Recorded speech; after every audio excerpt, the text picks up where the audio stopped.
A fire academy in the Brazos Valley is getting future firefighters ready to battle blazes, what the brave men and women are learning. And a Brazos Valley man essential to a local nonprofit is battling COVID-19. His fight for survival coming up. Your KRHD News starts right now. Connecting the Brazos Valley. This is KRHD News. Good evening and thank you for joining us for KRHD News at 5. I'm Hallie Jones. Hundreds of firefighters from around the country are in College Station for the next 2 weeks to take part in fire school. And as KRHD News reporter Hannah King reports, what these brave men and women are learning could save lives. Around 500 students have geared up just like me this week at the Teeks Brayton Fire Training Field, and they're gaining hands-on experience within the fire industry, including leadership and communication skills. We're truly blessed to have a facility like this so close to us. Since 1929, the annual Teeks Fire Training Schools have trained thousands of fire service and emergency personnel. This week, the focus is on industrial workers. These students are primarily from the energy sector, refining, polymer plants, chemical plants, tank farms.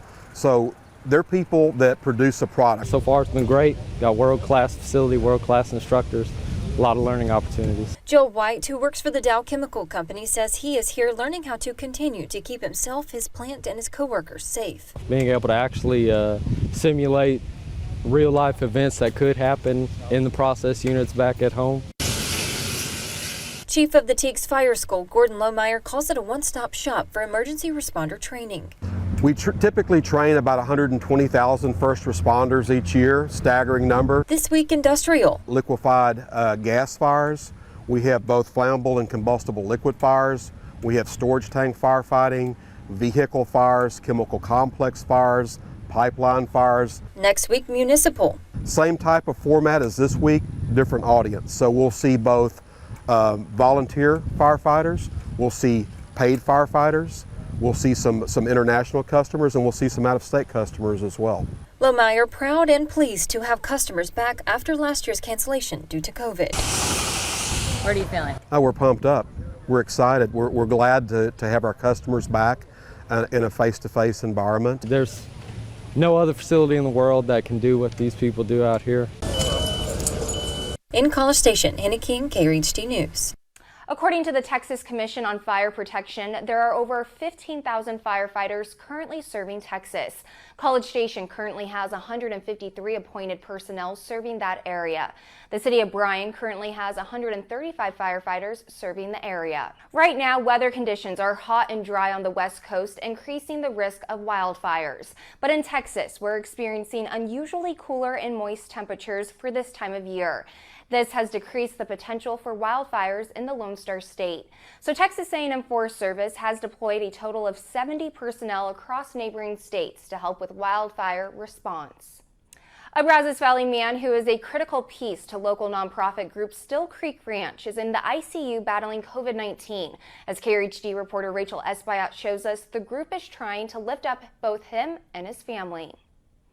Andrew Cook, who teaches history and Bible class to middle and high schoolers at Still Creek Ranch, has been battling COVID-19 since late June. His wife, Amber, says she was the first one to test positive. Initially, Andrew Cook was asymptomatic, but more than a week with the virus, his symptoms got worse, and he was eventually admitted into the hospital. His pregnant wife and son also testing positive for the virus.